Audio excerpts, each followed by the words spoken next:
Mae... Fe chi gyd yn gallu clywed yr microffon yna. Fi yna, microffon gweithio'n iawn? Gwych, da iawn. Wel, angen gweithio'n rhan da i chi gyd.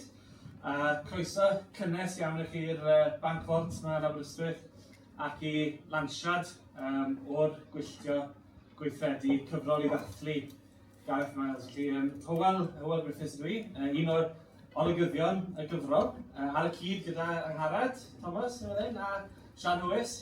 Felly fyddwn ni'n clywed mwy wrth Angharad a Sian nes ymlaen. Felly mae yna nifer o gyfranwyr y gyfrol yma, y prawn yma.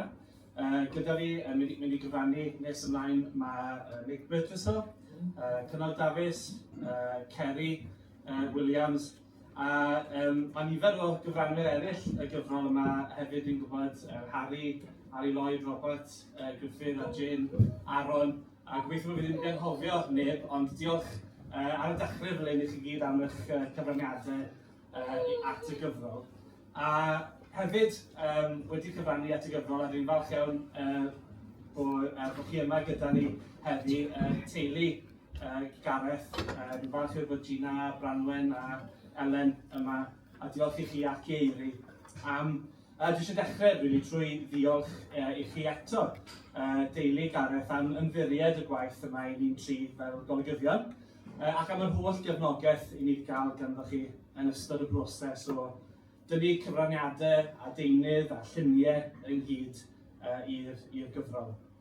A diolch hefyd i Cedron Siôn, golygydd y gyfrol yn y Lolfa, ac i Lefi Griffith yn y Lolfa am eu gwaith nhw ar y gyfrol. Oedd hi'n wych gallu chastlu y gyfrol o dal y bont a cael dal y gyfrol yn y llaw. Mae dyluniad yn hyfryd, felly diolch yn fawr iawn i bawb sydd wedi bod wrthi yn y Lolfa gyda'r gwaith hefyd. Dwi eisiau hefyd diolch ar y dechrau fel i Zach ac i Jack fan hyn yn y banc vault. Maen nhw wedi rhoi'r gofod yn iawn ddim y prawn yma, felly diolch yn fawr iawn i chi am y croeso.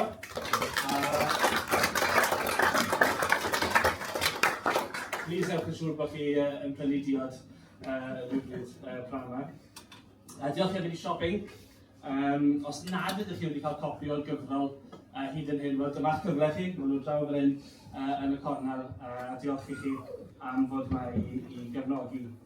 A diolch hefyd i Jeremy o'r Morning Star am ddod â'r papur, ac am sicrhau hefyd, am drefnu hefyd bod copïau o bamffledu Gareth hefyd ar gael yn y blaen o fan hyn, ynghyd â llawer o ddeunydd arall, felly falle ar y diwedd cael y cholwg ar beth sydd ar y bwrdd fan hyn, a mae lwyth o ddeunydd diddorol dros ben. A fyddwn ni'n clywed mwy, dwi'n meddwl, wrth i'r prawn fynd ymlaen am rai o'r pamffledu yma. Dwi'n falch iawn bod ni'n gallu cynnal digwyddiad yn fan hyn yn benodol yma yn Aberystwyth. Ni wedi cael 2 digwyddiad hyd yn hyn, un ohonyn nhw yn Glwb y Bont yn Pontypridd wrth gwrs, yn addas iawn, ac un arall yn siop Palace Print yng Nghaernarfon. Ac mai yn Glwb y Bont, a dweud y gwir, yn Pontypridd, nes i gwrdd â Gareth a Gina gynta. Oedd yn rhan o daith farddol oedd yn ei wneud yn Glwb y Bont, a Gareth a Gina wedi dod i gefnogi. Dwi'n meddwl mai dafliad carreg o fan hyn nes i siarad gyda Gareth yn gyntaf. Mewn digwyddiad o'r enw Dydd y Farn, oedd wedi cael ei drefnu gan yr Academy. Nôl, dwi'n meddwl, 2010 falle oedd hi. Ond oedd e'n yr hyn goleg diwynyddol adeilad y Cambria tu ôl i ni yn fan hyn. A mae anerchiad Gareth o'r cyfarfod hwnnw yn y gyfrol. Os ydych chi wedi darllen yr anerchiad hwnnw, byddwch chi falle gallu dychmygu yr argraff nath arna i clywed yr araith yn cael ei thraddodi y diwrnod hwnnw. Wedi hynny, nes i'n nabod Gareth wrth sefydlu Cymdeithas Niclas y Glais trwy gyfres o gyfarfodydd yn Hafan y Caio yng Nghaerdydd, gyda Sian a Rob Griffiths o'r Blaid Gomiwnyddol, Dafydd a June Hughes ac eraill. A dod i nabod chydig a sgwrsio gyda fe am lenyddiaeth a hanes a gwleidyddiaeth a bob math o bethau. Ac oherwydd yr atgofion am y cyfarfodydd hynny ac edmygedd o Gareth fel awdur a dramodydd ac ymgyrchydd gwleidyddol, o'n i yn awyddus iawn i gyfrannu at y gyfrol a mae wedi bod yn fraint cydweithio gyda phawb ar y gyfrol. Cyn bod ni'n clywed lot o'r rhai sy'n heddiw, cyn bod ni'n clywed a symud ymlaen at y cyfranwyr, o'n i'n meddwl bod e'n braf dechrau gyda clywed chydig o lais Gareth trwy i lenyddiaeth. A oedd eiri merch Gareth a Gina a finne ar Radio Cymru cyn y Nadolig yn sôn am y gyfrol. Ac oedd clip o Gareth ar raglen Betiau Phobl yn sôn am y ddirwy y dwys gan y llys fath o beth gafodd yn Aberystwyth am gario ffrind ar far I feic yma yn y dre. A hwnna wrth gwrs yn un o'r gweithredoedd cyntaf I math yn ymgyrch yr iaith. Ac fi'n braf iawn cael clywed I lais eto ar y radio. Ac oedd hi'n arbennig hefyd, a gwybod o nifer ohonoch chi yna, cael gweld cynhyrchiad gwych Theatr Bara Caws o'i ddrama Llanast yn ddiweddar. A llongyfarchiadau mawr I bawb oedd yn rhwm ar digwyddiad a'r cynhyrchiad hwnnw. Felly, darllenes i'r darn yma o nofel Cwm Tec, un o'n hoff nofelau I gan Gareth, ym Mhontypridd. Fel nofel wrth gwrs oedd wedi cael ei gosod yn y Cymrydd, lle oedd hi'n addas iawn I darllen I ar y pryd. Ond dwi'n darllen I eto yn fan hyn heddi, jyst I ni gael blas o rai o nofelau Gareth. Dwi'n meddwl mae'r darn dwi'n mynd I darllen yn nodweddiadol o lawer o lenyddiaeth o nofelau Gareth. A mae Cwm Tec, os ydych chi ddim wedi darllen y nofel, mae Cwm Tec yn dilyn hint y prif gymeriad Dewi, cyn filwr yn Gogledd Iwerddon, yn dod I fyw o Arfon, dod I fyw gyda'i ewyr Dei sy'n gomiwnydd lawr yn y cymoedd. A mae'r olygfa sy'n gynnau fan hyn yn darlun annwyl iawn a doniol ar y degau o'r daith o Gaerdydd I Bontypridd ar y tren. Felly dyma ni o Cwm Tec. A dyma Dewi ar y tren o'r Gogledd I Gaerdydd. Ffwr a fi felly, ben bore Sadwrn, ar y tren o Fangor I Gaerdydd. Gynigiodd heilwen y cawn i'r car ond wrthodes I, deud bys hi'n gweld hi'n anodd hebddo fo, ond roeddwn I isio mynd ar y tren. Mwyn trio ail fyw, mae'n debyg, y tro hwnnw yr es at yn Glwdei ac Anti Gwynedd, a fyne'n 2 a mam wedi clymu'n label efo'n enw I a Care of Mr and Mrs David Jones, 26 Dan y Graig Street, Trefabon, Glamorganshire, South Wales arno fo. Dynes I hwnnw cyn bod ni'n Llanfair Fechan. Mae Cymru'n wlad hardd iawn pan mae'r awyr yn las a'r haul yn sgleinio. Mi geslonydd yr holl ffordd I sbio drwy'r ffenest neu ddarllen papur, heb orfod torri gair efo neb ond y giard dyllodd yn higad I. Fysa'r siwrne o Gaerdydd I Ponty un o great train journeys of the world, tasa hi'n hirach, yn enwedig yn y Gwanwyn, y coed yn deilio a'r ceien las. Gwartheg a chyffylen pori ar lan yr afon, gerddi twt yng nghefnau'r tai, llain a dwsin ohono ni'n cael yn sgritian yn y carriage tin. Ym mhob plentyn am y daith honno oedd bod pob dim yn llwyd neu'n ddi, a'r bobl hefyd. Y tren yn llawn dop a phawb yn gweiddi nerth I pennau'n Saesneg, ond bod hwnnw'n swnio fel rhyw fath o Gymraeg. Hithen bwrw glaw a phawb yn wlyb ac yn stemio. Bod yr haul yn twynu rwan, roedd gen I hiraeth am fel bio hyn. Daeth na fflyd o bobl ar y tren yn Ponty, a Mair a Gordon yn ei plith nhw. Steddodd y ddau gyferbyn am I yn rhoi stop ar y resymfyfyriau. Mind if I put my bags here, love? Medde Mair, a gosod 3 o fagiau plastig llawn ar y set wag wrth ymylu. No, medde fyne, gan bod hi wedi gofyn. Roddes I just dros I 100 a fynter rhyw 10 mlynedd yn hyn. Dynes bach fywiog dwt oedd Mair, efo het gron, fake fur am ei ffen, a scarf o fake sidan am ei gwddw.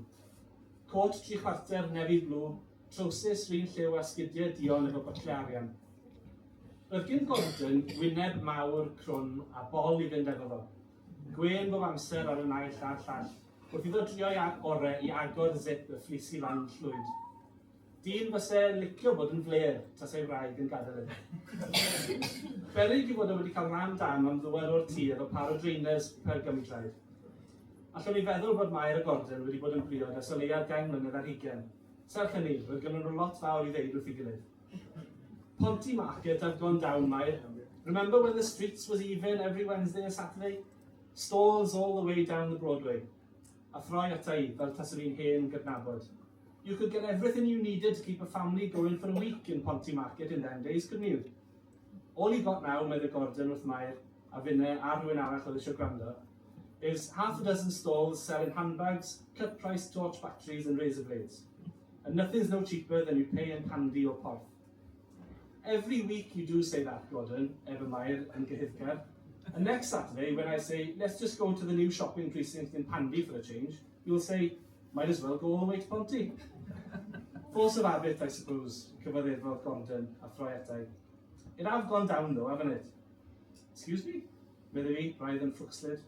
Ponty have gone down these past few years. Well, since the war, I suppose. That's when the rot started, probably. World War II do have a lot to answer for. A Tebeg, Mair, and Tesco's. Well, the ddau'n disgwyl I mi ddeud rhywbeth. I haven't visited Ponty for over 20 years, medde fi, a chlywed fy llais sy'n hun yn ddiarth. An exile, are you bet, medde Gordon? Fel tasau fo'n yn croesawu I o bellafoedd Africa. Expat, as they say nowadays. No. Weles I nad oedd hynny ddigon o ateb. I'm from North Wales. Ni wenodd y ddau. Ah, medde Mair. I thought he wasn't from round here, medde Gordon and Gareth. You sound more Welshy than we do. My name's Gordon, by the way, and this is my boss, Mair. I'm Dewi Jones. Pleased to meet you, Dewi, medde ddau efo'i gilydd. You got family in Rhondda, Dewi? Holo the boss? Yes. Where to, if I'm not being inquisitive? Trefabon. I'm going to Trefabon. We live in Trefabon, medde Mair, fel tai newydd ffindio bod ni'n perthyn. Small world, innit, but so good Gordon. Very small. You wouldn't be going to stay with your Uncle David, would you, Dewi?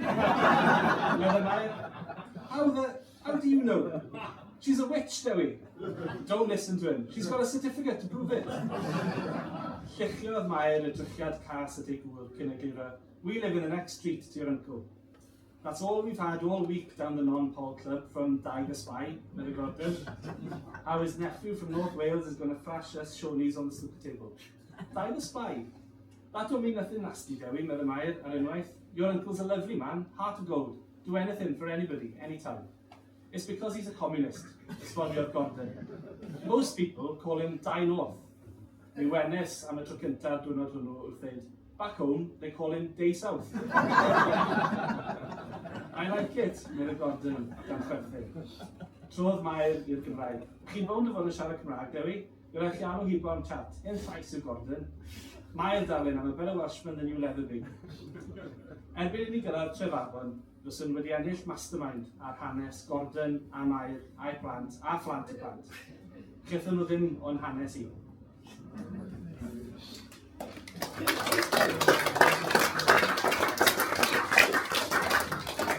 Fel ni sôn ar y dechrau, mae nifer o'r gyfranwyr at y gyfrol yma heddi.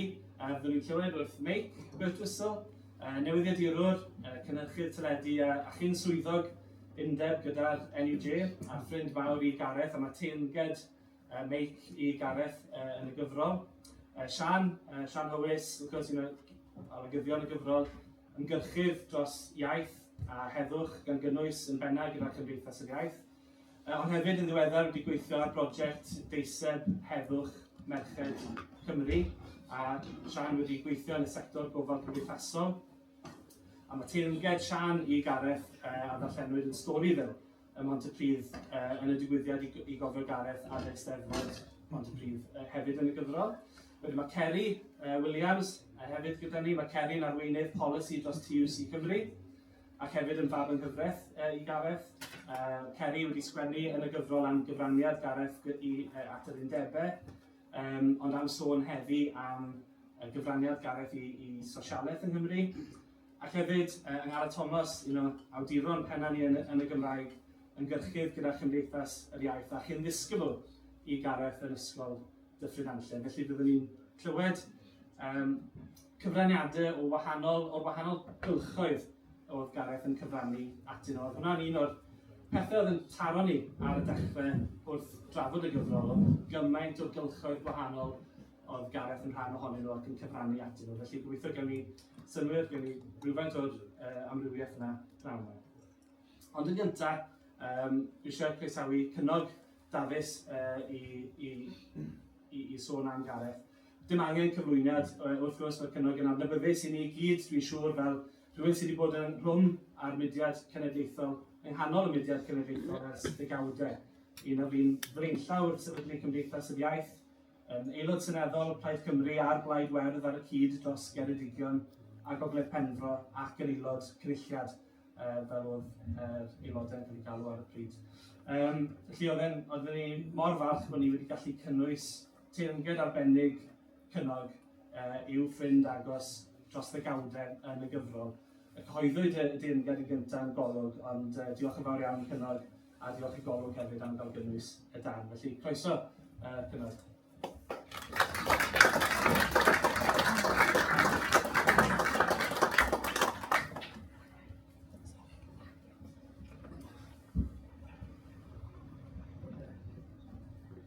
Gareth yn edmygu mawr iawn o Edwin Ponsiap. A dwi'n cael yn atgoffa o un o storiau Edwin Ponsiap fan hyn nawr. Am y dyddiau yn y capeli cyn bod llyfrau mynau gan bawb, dim ond gan y codwr canu. Byddai'r codwr canu yn rhaid un tynnell mas a wedyn byddai'r gynulleidfa yn ymuno.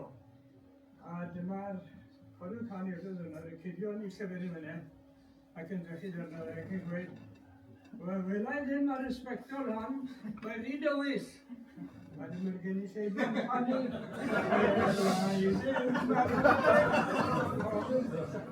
Wel, fyna dwi'n teimlo, yn aml mae'n elfan, nag ddim sgript, ond wy'n siŵr na fyddai'n gallu weld e. Ond mae'r sbectol na gystell yn effaith fyna. Reit, wy'n mae'n dechrau, trwy fynd â chi nôl, allan ni weid, ar adenydd dychymyg i'r flwyddyn 1959. Ac un am gefni, lle oedd cynhadledd y Ysgolhaig Plaid Cymru yn cael ei cynnal. Ac ni ffindes yn hunan wrthon ei gilydd mewn tŷ tafarn yn Llangefni ar y stryd fawr fanna, mewn cwmni dethol dros ben. Allai gweld nhw nawr, Harry Pritchard Jones, yn y canol, fel cadfyridon yn petai. Ochr naid fe, Sean Daniel, Harry P.J. yn Iwerddon ar y pryd yn astudio meddygaeth. Sean Daniel newydd wneud 3 blynedd yn y Llynges, ac ar fi'n dechrau yn y Brifysgol yn Rhydychen, neu oedd e wedi wneud. Fyna wedyn, bachgen o'r enw Elfyn Thomas oedd e'n ei gradd hanes yn Rhydychen ar y pryd. Tu ôl i fi fanna yn y ffenest o ffeiliad pybyddwr. Ac oedd Harry P.J. a Sean yn iannerch fel y tad. Ond i rioed wedi clywed y gair tad yn cael ei aber fyna o'r dan. Beth bynnag, fanna wedyn Gareth Miles yn ei sbectol dwbl, chi'n gwybod. A'r gwb ar ei wynebau, a'r difrifoldeb yn cydreddio allan o hwnnw. Nawr te, oedd hwnna'n un o ddigwyddiadau ffurfiannol y mywyd i gweud i gwir, cwrdd a teina yn y lle yma ar y pryd hwnnw. Ac mae 2 beth bwysig tynnu sylw ato. A peth gyntaf yw'r pynciau trafod. Tryferyn oedd un, ideoleg Plaid Cymru oedd y llall. Ond yn gyntaf beth dwi'n mae'n trafod yw yr iaith o'n nhw'n siarad, y disgwrs o'n nhw'n ddefnyddio. O'n i wedi cael ymagu yn Aberyron yng nghanol pobl oedd yn siarad Cymraeg yn gwbl naturiol a rhugl wrth gwrs, a lle nhw'n cael ffeidriad yn rong sy'n nhw'n treial. Oedd yr idiom y gadam ac yn y blaen. Ond Cymraeg werddinol oedd y Gymraeg yna. Ond i'n atebol hollol ar gyfer anghenion bob dydd, ond ar gyfer pethau uwch fel petai, oedd ei ddim fel petai cyrraedd fan i fyna heblaw o fewn disgwrs y capel. Oedd hynny rhywbeth arall. Diwinyddiaeth oedd hwnna, ac oedd e'n atebol i'r pwrpas yna. Ond oedd dim llawer o godi uwch law yna, a fi'n cael yn atgoffa o syniadau Cymdeithasegydd addysgol Bernstein, Basil Bernstein. Oedd yn mynd bod dau fath o iaith i gael. Restricted code ac elaborated code. Restricted code yn gyfyn cyfarol o ran geirfa a pethau fyny ac yn addas ar gyfer materion cyffredin bob dydd. Elaborated code yn llawn o eiriau anhyfarwydd yn eang iawn ym mhob ystyr i'r gair, a wrth gwrs yn gallu treithi ar bob math o bynciau yn llwyd. Wel, o'n i wedi cael y magu mwy na lai ar restricted code, heblaw fel fi'n gweud yn y capel. Ond yn y cwmni yma, dyma fi'n clywed elaborated code Cymraeg mewn gwirionedd. Oedd ei iaith nhw'n gyfoesol ac yn soffistigedig, neu i wrso'r ffurf o Gareth yn iwsod soffistig. Gareth yn gweud soffistigedig, soffistig oedd e'n gweud. Ac oedd nhw'n bathu geiriau newydd. Pwrpas oedd wrth trafod y pethau aruchel yma mewn iaith addas. A mi fuodd hwnna yn destun siarad rhwng Gareth a fynd dros y blynydde. Yn angen i ddatblygu yn Gymraeg ddisgwrs uchel o'r math yna. Elaborated code Cymraeg. O'n i'n dau wrth gwrs wedi'n gwneud gradau mewn Saesneg. Ac o'n i'n gyfarwydd ar darllen pethau cymleth ac astrus ac uchel i ansawdd mewn beirniadaeth lenyddol Saesneg. O'n i ddim yn cael hwnna yn y byd Cymraeg. Ac gwaith na ni, gweud y gwir, byddwn ni'n gweud bod yna rhyw math o wrth-ddeallusiaeth yn gyffredin iawn yn ysg Cymru Cymraeg ar y pryd. Cofio'r Gareth yn sôn am fod mewn cwmni o'n siwrne.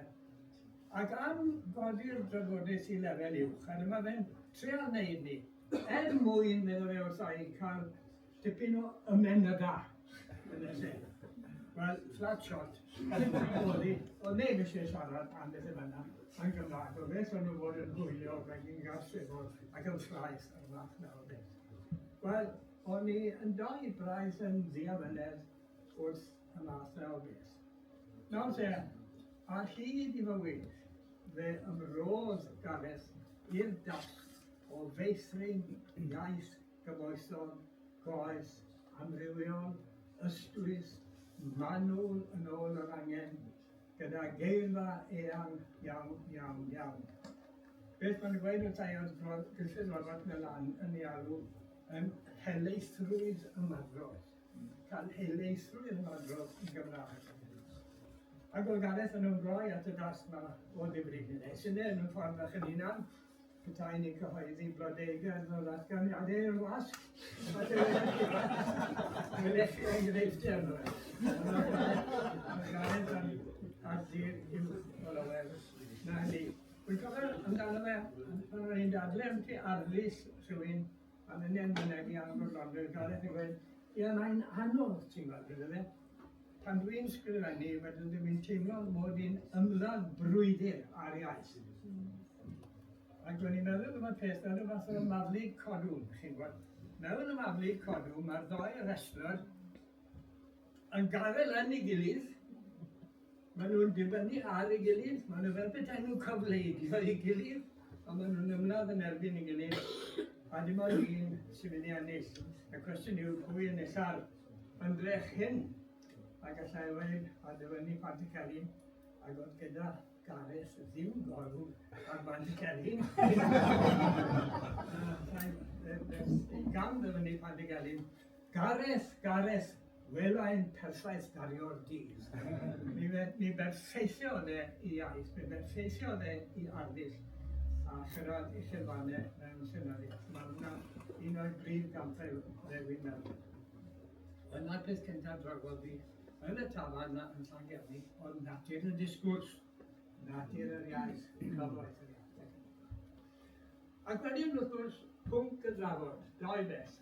Tryweryn yn y lle cyntaf, ac oedd y cwmni yn anfodlon iawn, yn ddirmygus, wedi gwir, o arweinyddiaeth y blaid, bod nhw wedi penderfynu pryd o gweithredu'n uniongyrchol yn Tryweryn. Brân oedd hynny, yn olwg Harry B.J. a Sionny. Gareth ddim yn siarad gymryd hynny ond oedd yn yr un ffordd o feddwl.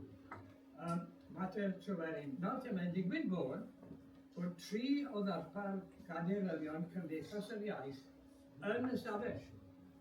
Fi oedd un, Sionyn Daniel oedd y llall, fe oedd y cadeirydd cyntaf, a wedyn Gareth oedd y trydydd. Ac yn yr ysgol haf honno heddi, oedd Dafydd Iwan, yn rhywbeth 15 oed, ond oedd e ddim yn y tafarn gyda ni.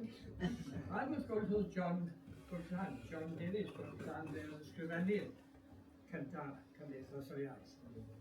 So, allwch chi weid, allwch chi ddim gweud mae yn Llangefni y cenhedlwyd Cymdeithas yr Iaith, ond na lle digwyddodd y foreplay. Na lle buodd y garwriaeth yn datblygu gyntaf, ac wedyn mi ddaeth y cenhedlu a'r geni.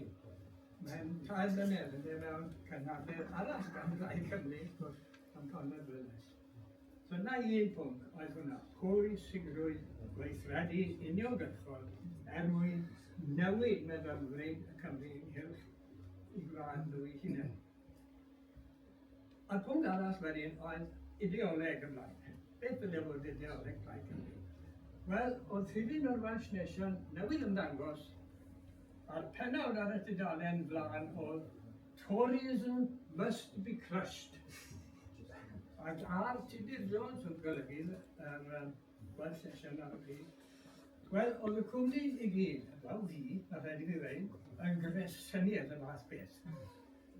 Beth oedd hwnna wneud oedd tynnu sylw oddi wrth y cwestiwn cenedlaethol, drysu cwestiwn cenedlaethol, gyda cwestiwn pleidiau ac anghytundeb ynghylch chwythiadau ac yn y blaen. Y peth pwysig oedd y genedl. A fi'n cofio Sionyn Daniel mewn cyfarfod arall yn sôn am bwysigrwydd abstract nationalism. Neu fel oedd e'n gweud, abstract nationalism. Fel oedd e'n gweud, ac oedd e'n credu yn hwnna. A dylech chi ddim drysu cenedlaetholwyr gyda cwestiynau o'r fath arall yn y byd. Ac allai beth gweud bod Gareth yn anghytuno. Achos oedd Gareth o dan gyfaredd y boes yma. Had i PJ a Sioni a'i tebyg. Oedd e dan eu cyfaredd nhw ac yn cael ei ddylanwadu yn gryf. Gyda nhw. Ond wedyn digwyddodd rhywbeth iddo. Llaeth ei Ffrainc, fe oedd yn Algeria, a fi got droedigaeth. Ac oedd mawr angen y droedigaeth na arno. Fe'n ymrydhawodd yn y petai o gyfyngiadau syniadaeth. Sy'n bron yn gweud cyntennu, y syniadaeth simplistig ma ti. Y syniadaeth byryddol ma ynghylch cenedlaetholwyr pyr. Dorodd Gareth yn rhydd o hwnna, o fe gael droedigaeth i sosialaeth. Ac oedd hynny beth mawr.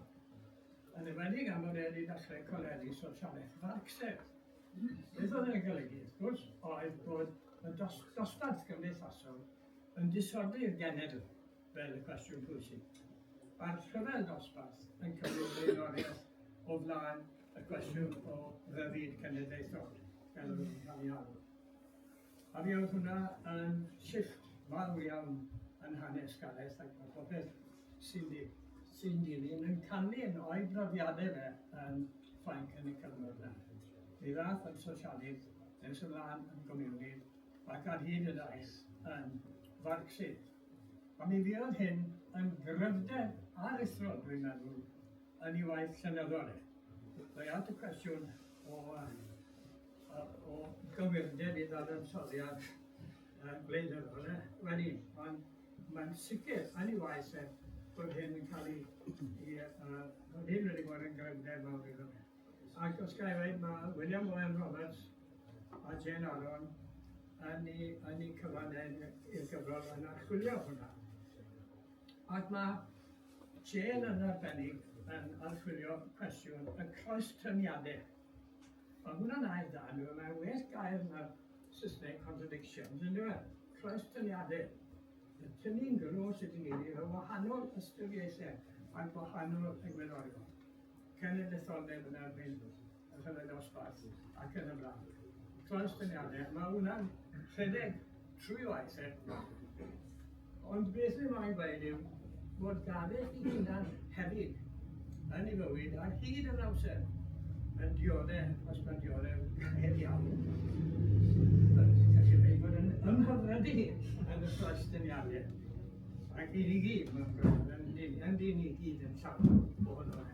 Ar y nau llaw, chi'n gwybod, mryddiadau'r genedl, ar y llaw arall, mae'n noriaeth i ni mae'n rhaid i gyfiawnder cymdeithasol y math o beth. Ffrangstyniad, wrth gwrs, trwy'r amser, rhwng yn awydd ni i fyw yn bywydau yn Gymraeg, a angen i ni ar yr un pryd i ymwneud â'r byd Saesneg er mwyn cael gwybodaeth a dealltwriaeth ac yn y blaen.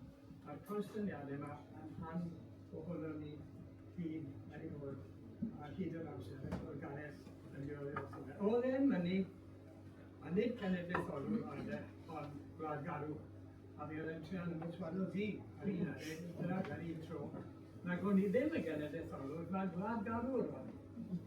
Fi'n credu bod yn ôl, ti'n gwybod. Achos y gwbl yw cenedlaetholwr yw gwlad garw gyda rhaglen wleidyddol. Mae gyd i fewn i fewn. Chi'n teimlo'r gwlad garw ac wedyn i chi'n cymhwyso hwnna i wleidyddiaeth yna chi'n eich cenedlaetholiad. A gallith fod y prosiect wrth gwrs sy'n mas o hwnna yn ddiedlig, a mi allith fod yn oleedig ac i ni'n gobeithio i gyd, i ni'n mawr gobeithio ni bod i'n gwersyll am mae fe'n siŵr oleedig sy'n gyda ni. Wel, na fi'n gweud o'r Gareth yn sôn am hwnna.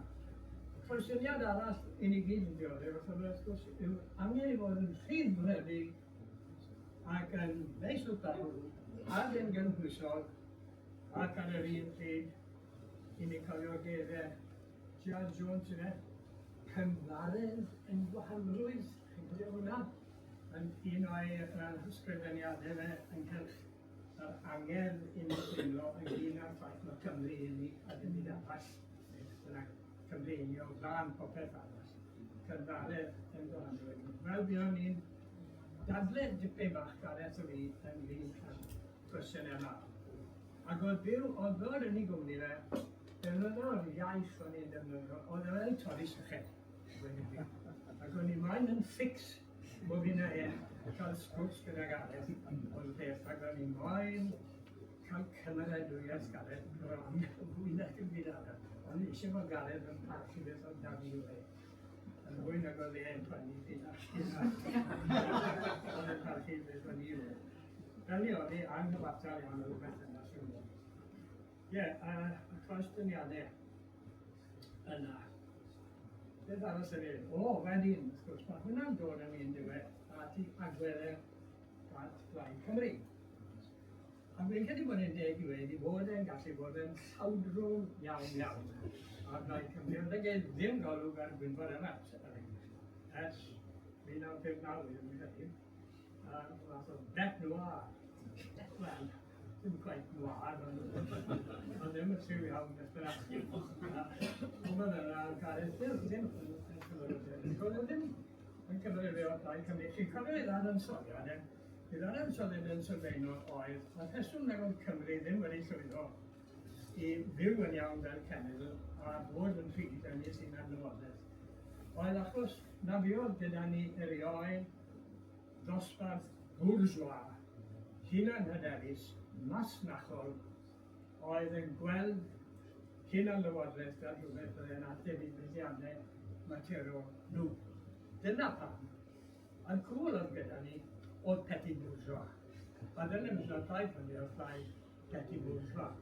Pobl fel Gareth a fi, chi'n gwybod, Llanfrygethwyr a Meddygon, athrawon, academwyr, bancwyr, a beth i fancw, trefynwyr diwylliedig, oedd rhaid bod nhw'n diwylliedig, yna cyn bod nhw'n rhan o'r grŵp yma. So, Blaid petit bourgeois oedd Blaid Cymru, felly bydde byth yn llwyddo. Ond oedd e'n anodd Blaid Cymru i gyngheirio gyda'r dosbarth gweithio. Yn hynod i oedd bod Blaid Cymru yn fwy awyddus i gyngheirio gyda'r dosbarth gweithio, ac oedd y dosbarth gweithio yn gyngheirio gyda'r Blaid Cymru. Oedd e'n anodd bod y garwriaeth anghyfartiad, unrequited love o'r Blaid Cymru a'r dosbarth gweithio. A beth oedd yn hynod i. A mi fydden ni, wrth gwrs, wastad yn dadlau ar sail pragmatig. Beth sy'n ymarferol, beth allwn ni'n neud? Yna'r Gareth a'r cyfnewau ideolegol cryf yma. a nes un o safle iawn iawn.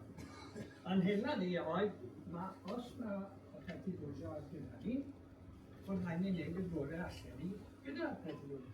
Allech chi weid bod y peti bwysio Cymraeg yn y diwedd wedi llwyddo yn iawn o sefydlu'r fath o proto-wladwriaeth Gymreig. Ni lwyddodd ni a mi oedd Gareth yw ddigon hir i weld hynny ar un gydag yn yr ysgrifennu ar un ein ffodus iawn. Ac oedd Gareth yn llawer nai yn y beth, wrth gwrs, yn sôn yn un o'r ysgrifennau, am bwysigrwydd y bleidlais digwyddodd yn 1997.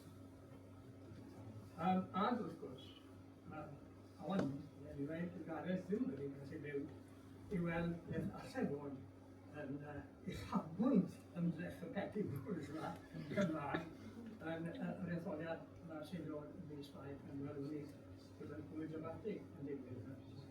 So, yn y ladl na, mae'n ddyn ar peti bwysio Cymraeg a'n allu rhywun yn rannu yn rhywbeth o bwys achos o peti bwysio. Mae'n sefyll fi yn eillwyd. Ond, ar gwestiwn arall ydy o'n i'n darllen yn gyrchu. Ni'n siŵr gael ei ar iawn. A hynny oedd yr Undeb Sofieteg. Wel, mae Gareth yn gweud dwi'n unwaith yn y gyfrol yma yn diwedd bod yr Undeb Sofieteg wedi gwneud mwy o les nag o ddrwg. Mae hynny'n dipyn o weid o ystyried y drwg feithwyd yn yr Undeb Sofieteg. Ond byddai chi'n edrych ar ochr arall ar y ddaliad ar Ymerodraeth America. Ac wrth i weld bod honno hefyd wedi cyflawni dryged y ffynti. Ond beth bynnag am hynny, pan ddath cwymp war fan hyn, ac wedi colaps yr Undeb Sofieteg, ac ni'n trafod hyn, ac o'n i'n trafodhau, i wneud am beth yn digwydd o'r Gareth yn syni, ac nid yn unig hynny oedd yn rhybuddio beth bydde can yn iawn hyn. Ac wrth gwrs, unig gallu gweld yn glir nawr, ddim un o fi gallu gweld yn glir beth bynnag bod methiant ymdrech Gorbachev i ail gyflunio'r un ysgrifennu ar ddyn lle newydd, democrataidd, trwy gyd-syniad, ond yn dal gyda'i gilydd yn hyrwyddo fersiwn newydd neu fersiwn ganedicach o sosialaeth comunyddiaeth bod methiant ymdrech Gorbachev wedi bod yn drechineb hanesyddol o'r fath. Le nesaf ni mo'n edrych a beth sydd wedi digwydd o ganlyniadu hynny. Falle bod yn anochel, falle nad oedd yn gofio gyda Gorbachev i lwyddo ond yr ymdrech na. Yn arwrol iawn. Ac wedyn, byddwn ni'n falch iawn am wedys o'r rhan fydd, bethau ni'n gallu gwneud wrth Gareth nawr, ti o'r yn iawn. O, byddwn ni'n falch. Byddwn iawn. A beth arall fi'n falch o'n hefyd, yw bod Gareth wedi gofyn i fi gweud gael yn iawn. Ar ôl i fi fod yn gwylio am gymeradwyaeth Gareth, a ni ddim yn weithio. A ni'n teimlo wedi, wel, o'r diwedd o Gareth wedi gofyn am gymeradwyaeth fi. A ni'n falch o nadw. Ni'n credu mae yna'n fraint fwyaf gesyd o siarad.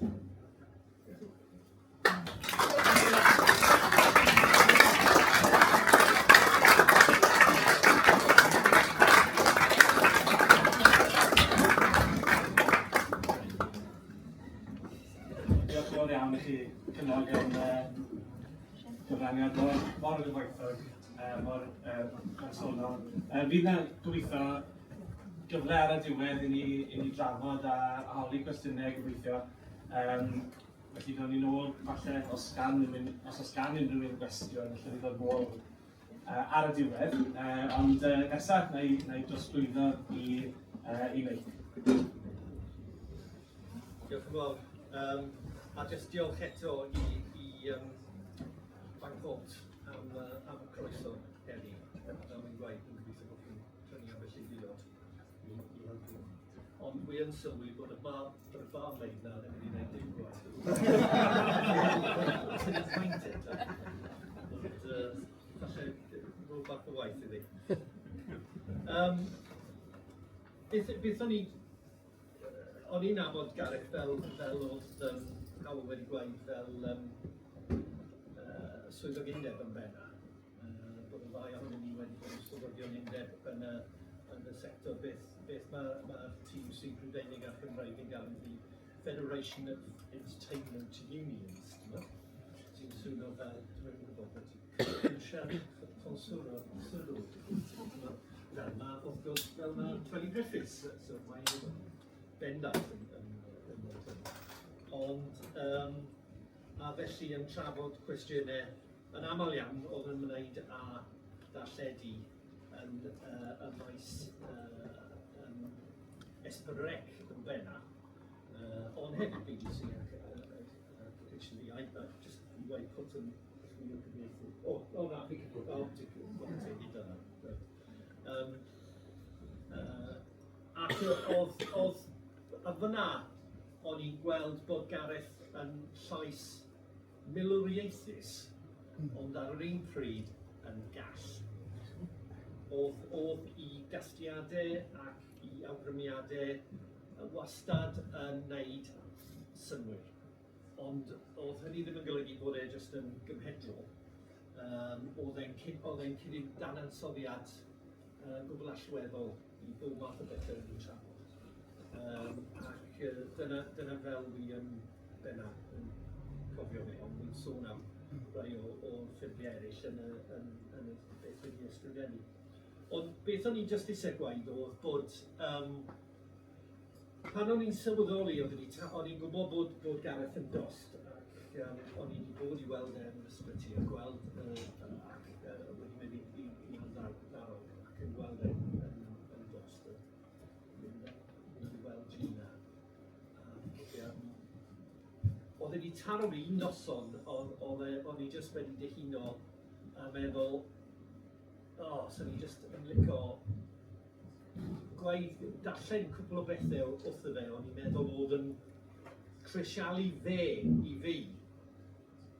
A wy'n cofio mynd i un diwrnod gyda'r llyfrau priodol i siarad ag e, ond oedd e'n rei hwyr.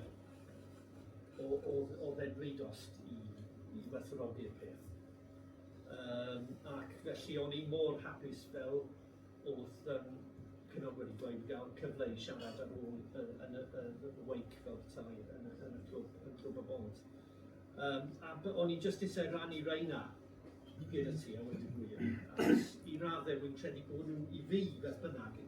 Wrth darllen y llyfr yma, un o'r pethau wych chi'n sylweddoli bod chi ddim yn nabod Gareth o gwbl. Achos mae profiadau gwahanol bobl a'i perthynas nhw gyda Gareth yn wahaniaeth. Ac oedd wedi byw yn siwr dim o lefydd, oedd e rili yn nabod Cymru. Ac oedd Gareth, oedd e ddim, ac wrth gwrs, oedd e ddim jyst yn byd i Cymru, gyda Gareth, fake humanity. Oedd bydde fe wastad yn siarad y byd i fake humanity, y gwyl gominyddol, lenyddol, diwylliannol yn Ffrainc. A byddem yn trafod Sbaeneg. Dyma'r boi oedd wedi cyfieithu Shakespeare i'r Gymraeg. Dyma'r boi oedd wedi cyfieithu Molière i'r Gymraeg. Oedd ti ddim jyst yn gallu galw fe'n Gymro, oedd hynny i sylfaen, ond oedd e'n creadur y byd yn yr ystyr go iawn, beth bynnag.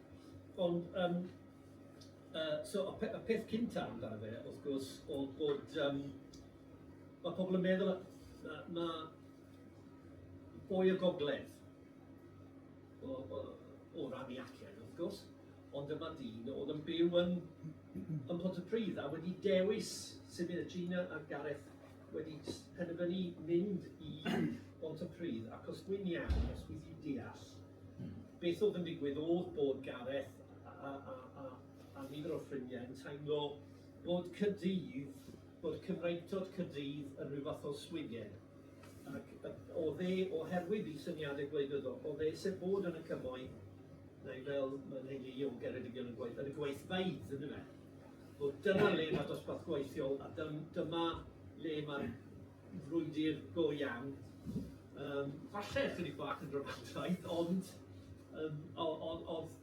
ac oedd y griw o bobl, Anthony Evans er enghraifft, yr artist, wedi symud i Pontypridd a creu rhyw fath o coloni sosialaeth o bobl oedd yn genedlaetholgar, ond ar yr un pryd yn Sosialwr.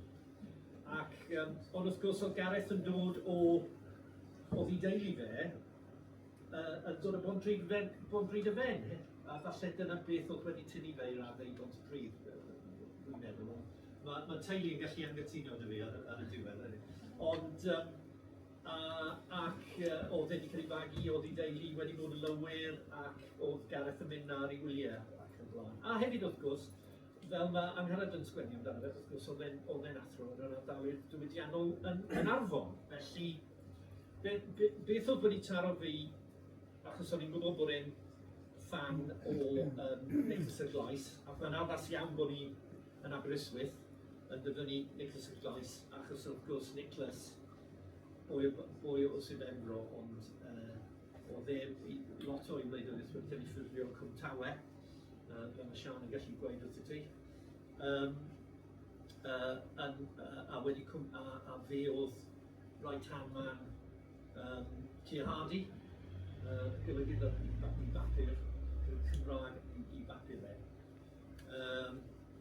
Gyda llaw, falle bod chi ddim yn sylweddoli, Nicholas y Glais o sylfaenydd gyda o'r enw John Davies, National Agricultural Labourers and Rural Workers Union yn y sir yma yn 1917, a blwyddyn wedi hynny, a ddau o'n nhw wedi mynd ymlaen i greu y Blaid Lafur yn y sir yma yn 1918.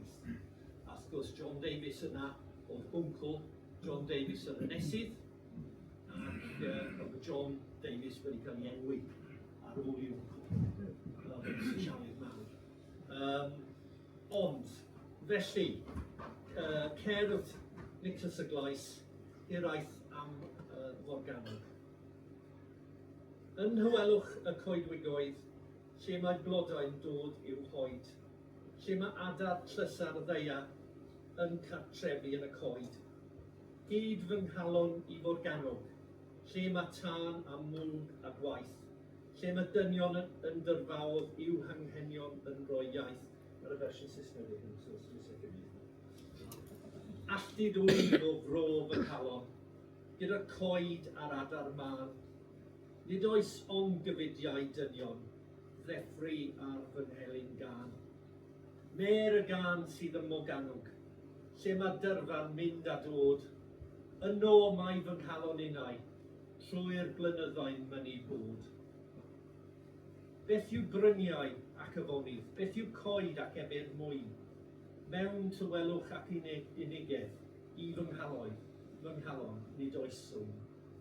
Sŵn y dyrfa wyf yn hoffi, mirfyr yr ystrydoedd llawn, ym Morgannwg gyda dynion, byddwn byw o hyd y cawn. Sir y gwrthryfelwyr cadarn, sir yr ing a gothrwm mawr, sir proffwydi sydd a'i chwyneb, trwy y mwg at byrth y wawr.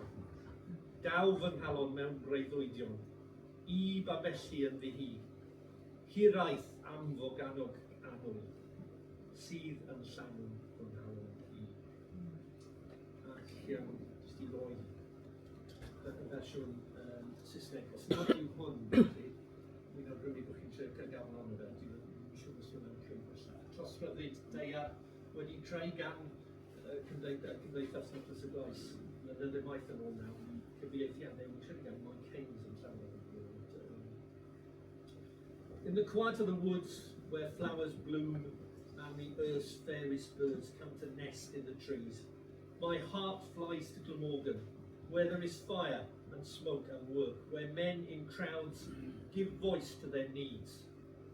I'm an exile from the land of my heart, in the woods with the small birds. Only the cares of men can awake a song on my heart. The heart of the song is in Glamorgan, where the crowd surges to and fro. That's where through the years my heart yearns to be. What are hills and rivers? What are woods and fair estuaries? For my heart there is no magic in peace and solitude. I like the noise of the crowd, the murmur of the full streets. If I could live forever in Glamorgan among my fellow men. County of the mighty rebels, county of anguish and great oppression, county of prophets whose faces are turned through the smoke towards the portals of the dawn. In dreams my heart comes to settle there, and it is Iaith o dy Morgan which fills my heart. Y dan arall oedd wedi taro fi, ac o'n cofio y noson nawr, ni'n gallu cofio mynd lawr star a cael gafel ar y copi o'r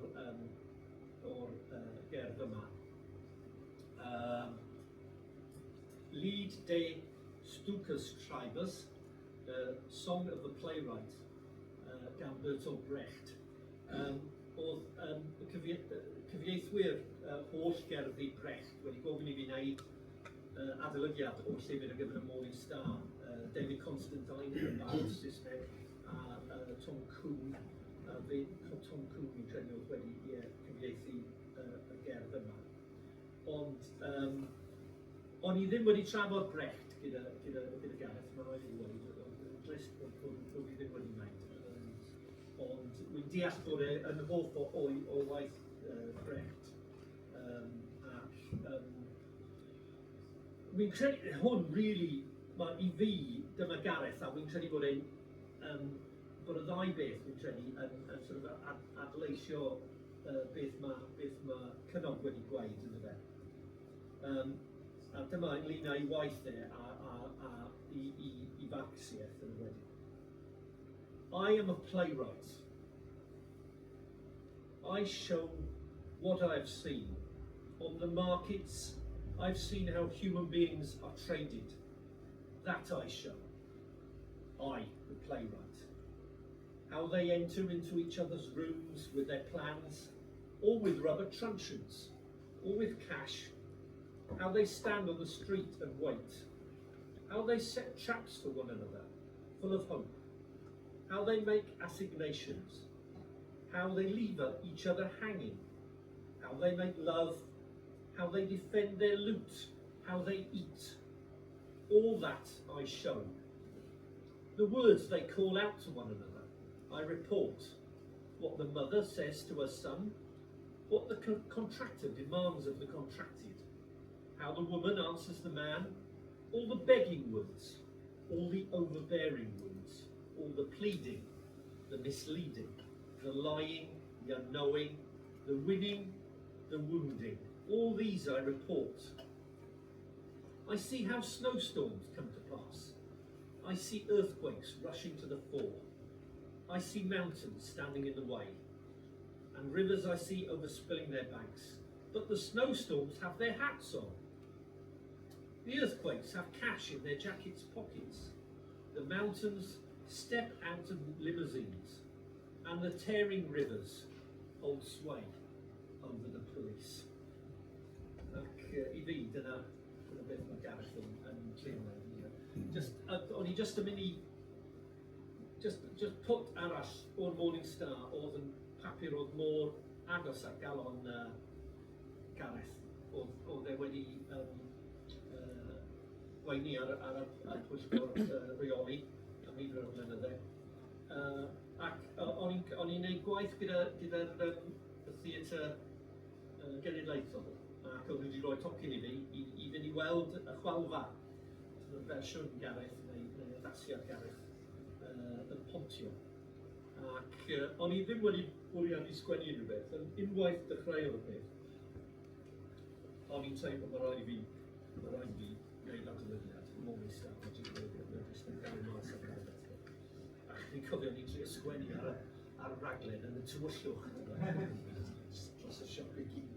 A wneud syfwyr y peth anyway. Ond anyway, dyma beth sgwennes I ac yn just I gofio I waith e.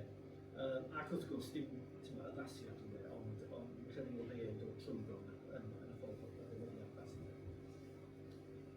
Miles's adaptation highlights the timeless nature of a story now more than a century old, with echoes of today's struggles in the accounts of blacklists, blacklegs, anti-trade union legislation, free market economics and forced economic migration.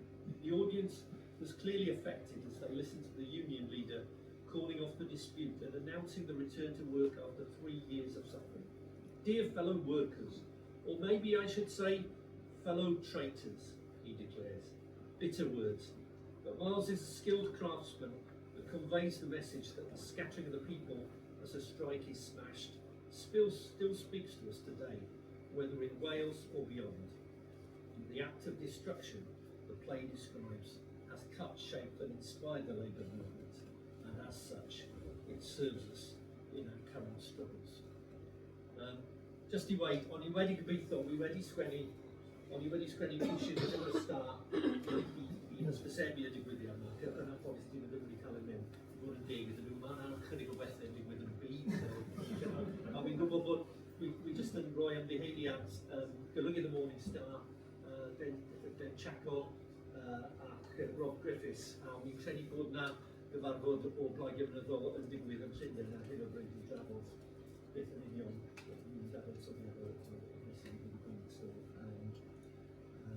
mae'n ymddiheiniol bod yn gallu gwneud hynny. Ond, diolch yn fawr iawn. Mae'n fraint fel wedodd Cynnal, just hyd yn oed i gael rannu chydig o'r profiadau ni. A fel fi'n gweud, oedd hyn yn hwyl i ddarllen, achos oedd e jyst yn agor lan sawl agwedd o fywyd Gareth a Gina a teulu, o'n i ddim yn gwybod amdanyn nhw. Ac yn yr wythnosau diwetha, wi wedi gweld nesaf i drafod beth sy'n digwydd, beth byddai teithiau Venezuela, Greenland, Iran, ac wrth gwrs Reform.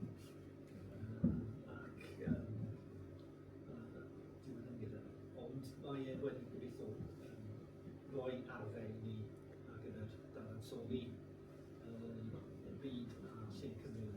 Diolch yn fawr.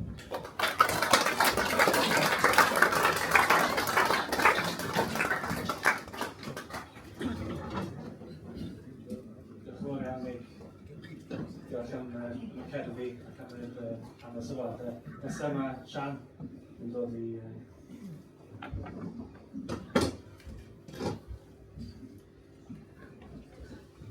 Diolch yn fawr, pnawn da. Di Mawrth yn i lawr Senedd Cymru, mae Caerdydd, yn cynnal sesiwn briffio Cymdeithas yr Iaith am yn gyfynion ar gyfer sut tymor y Senedd a'r Llywodraeth nesaf. Yn cyflwyno gyda fi oedd Siôn Dafydd, mae e'n gadeirydd y grŵp addysg yn y Gymdeithas ac mae e'n fyfyriwr i gynoed ym Mhrifysgol Caerdydd ac yn gyn-ddisgybl o Ysgol Gymryd Cwm Rhymni. Heledd Bychan, Llyfarydd Plaid Cymru ar y Gymraeg, oedd yn nodi'r digwyddiad. A dyma'r cyhoeddiad oeddwn ni'n lansio, gwneud nid dweud. Ac mae'n crynhoi prif ofynion y Gymdeithas, y maes tai, cymunedau, a'r economi, addysg, cyfryngau, hawiau ac iechyd a lles. A mae croeso i chi gael copi. Mae yna rhai yn y blaen fan hyn. Mae'r ddogfen yn pwysleisio pa mor dyngedfennol yw'r pwynt yma yn hanes yr iaith, a bod hi'n gwbl angenrheidiol wrth edrych at y Llywodraeth nesaf i sicrhau gweithredu digonol i wildroi'r diriwiad cynyddol yn nifer a chanran siaradwyr Cymraeg. Mae cynnwys gwneud nid dweud yn cynnig rhaglen bolisi ymarferol, radical a chynhwysfawr mwyn tyfu'r Gymraeg. A na roi blas i chi ar peth o'r cynnwys. Dywedir yn gyson bod y Gymraeg yn perthyn i bawb, ond hynny hyd yma ni'n chafwyd gweithredu digonol yn ystod y cyfnod datganoledig i ddatrys yr heriau strwythurol sydd yn eb yr iaith. Ein cymunedau sy'n cynnal y Gymraeg fel iaith fyw, ond mae grymoedd y farchnad dau agored a'r model economaidd presennol yn allgau pobl leol ac yn tanseilio eu hawl i fyw a gweithio yn eu cymunedau, yn enwedig pobl ifanc. Bydd dyfodol y Gymraeg a hawl pobl yng Nghymru i'w dysgu a'i defnyddio yn nwylo aelodau'r Senedd newydd ar ôl yr etholiad. Rhaid wrth weithredu radical dros y Gymraeg. Rhaid i hynny fod yn blaenoriaeth i'r Llywodraeth newydd ac yn wir yn ymrwymiad gan bob aelod Senedd Cymru. Yn syml, dwi'n meddwl bod ôl dylanwad gweledigaeth Gareth, ymysg ffigurau eraill wrth gwrs yn hanes cymdeithas, i weld yn glir yn y ddogfen yma. A bod y seiliau cadarn a sodwyd ar gychwyn y mudiad o ran pwyslais ar fyny atebolrwydd a gweld gweithredu gan wleidyddion ar saws un o'n gryn. Ymgyrchu dros gamau statudol, newid yn y ddeddf a hawliau rhagweithio bydd y Gymraeg. Datblygu dadansoddiad gwleidyddol o bwysigrwydd y gymuned ar ôl ffactorau materol sy'n dylanwadu ar hyn y Gymraeg. Ac wrth gwrs gosod athroniaeth sosialaeth yn gwbl ganolog wrth darparu atebion a datrysiadau i argyfwng yr iaith. Bod hyn oll wedi arwain at ddiffinio a chynnal rhesymeg bodolaeth Cymdeithas yr Iaith fel cerbyd ymgyrchu perthnasol ac effeithiol ers 1962. A bod y mudiad wedi gallu parhau i ysbrydoli cenedlaethau o ymgyrchwyr a chynhyrchu syniadau a galwadau dylanwadol ac allweddol. Yn y gyfrol, da ni'n falch iawn fel golygyddion i fod wedi gallu sicrhau cyfraniadau gan sawl person sy'n manylu ar gyfraniad Gareth yn sefydlu'r gymdeithas ac yn gosod ei sylfaeni. Dyn ni newydd glywed wrth gwrs gan Cynog ac dwi jyst am ddyfynu tipyn bach o dy gyfraniad os sy'n fod o'n Cynog. Dyma eiriau Cynog o'r erthygl fel dyn ni wedi clywed yma nhw sydd yn wreiddiol yn golwg yn dilyn marwolaeth Gareth. Rhywle felly yn y tensiwn rhwng sosialaeth chwyldroadol a'r angst ynghylch tynged y wynllan a roddwyd i'n gofal, yr ysgorwyd ar Gymdeithas yr Iaith. Bu sawl bydraig wrth y geni, ond Gareth oedd y pennaf. Ac yn y gyfrol hefyd, i ni'n darllen cyfraniadau yn y Llywelyn, Rhiannon Parry, Fred Francis, David Iwan, Robert Griffith ac yn y blaen. Ac wrth gwrs hefyd, yn bwysig iawn, cyfraniad Gina, gwraig Gareth. A na i ddefyddu os ni wedi ganiatáu fi, dipyn bach o'r hyn sydd gen ti, Gina, yn sôn am y cyfnod cynnar yna yn Wrecsam. Ar y pryd, roedd Gareth yn athro Saesneg a Ffrangeg yn Ysgol Morgan Llwyd yn y dre, ysgol gymharol newydd ar y pryd. Roedd yn ffodus iawn bod y prifathro W.J. Davies, Will John, yn gefnogol iddo, ac yn caniatáu iddo golli ambell bore neu bnawn i'w ddangos yn y llys. Gan nad oedd ffôn yn y fflat, caerwyd hynt hefyd i ddefnyddio ffôn yr ysgol ar ddefenion y gymdeithas. Am rai misoedd, aeth y patrwm yma ymlaen. Gareth yn y llys, cael dirwy a bygythiad o fynd ag eiddo'r fflat wedi hynny. Wrth gwrs, roedd yn gobeithio galw yn ddirybydd, ond gan fod ffrind i Gareth yn newyddiadurwr i'r Wrexham Leader a ffrind galw ynte yn yr heddlu, byddem yn gwybod pryd i'w disgwyl, a byddai ffotograffydd o'r papur yn aros am y beiriaid yn y fflat, digon o greaduddusrwydd i'r gymdeithas. Ac wrth gwrs, mi nath cyfraniad a ffyddlondeb Gareth barhau ar hyd i bywyd i Gymdeithas yr Iaith. Dwi'n cofio fe'n siarad mewn sawl rali a sawl digwyddiad ar hyd y blynyddoedd. Mi fuodd e'n gweithredu wrth gwrs, a mynd ymlaen y llys eto fel rhan o'r ymgyrch dros ddeddiaeth newydd a ddiwedd yr 80au, dechrau'r 90au. A dwi'n cofio fe tu allan i llys Merthyr pan nath Jamie Bevan cael ei garcharu. Ac roedd hynny yn achlysur mor ddadlennol achos oedd Jamie ac oedden ni erbyn hynny wrth gwrs mewn cyfnod gwahanol iawn i fod yn sgil Merthyr Iaith, ond oedd Jamie ddim wedi gallu cael gwys na gohebiaeth wrth y llys y Merthyr yn Gymraeg yn union fel ddigwyddodd gyda Gareth ar y dechrau. Mi nes i ymuno gyda'r gymdeithas pan o'n i'n ddisgybl ysgol uwchradd yn Ystrygynlais, Cwmtawe. A'r adeg yna roedd y Gymraeg yn rhan amlwg o fywyd y pentre a'r ardal, ond roedd y bygythiadau i'r iaith yn amlwg hefyd. Mewn gwirionedd, y capel a'r ysgol Sul, ac i raddau llai yr ysgol, oedd yr unig lefydd oedd yn rhoi rhyw fri a statws i'r Gymraeg, a gofod cyhoeddus i fyw yn Gymraeg. Yr hyn ddynodd fi at y gymdeithas oedd yr ysbryd weithredol. O'n i'n darllen ar dudalennau Tafod y Ddraig am yr achosion llys a'r protestiadau ac o'n i'n edmygu dewrder a beiddgarwch o rhai oedd yn barod i golli rhyddid dros sefydlu weladig yna sianel dyledu Cymraeg ac arwyddion ffyrdd dwyieithog ac yn y blaen. O'n i eisiau perthyn i fudiad oedd yn barod i herio'r angyfiawnder a chreu newid. Ac yn hynny o beth, wrth gwrs, roedd y ffaith bod Gareth ac eraill, llawer yn hwn ystafell yma, wedi ymateb i alwad Saunders Lewis am greu mudiad chwyldroadol dros y Gymraeg yn holl bwysig i fynhwyddiaeth ni a'r cenedlaethau sydd wedi dod wedyn.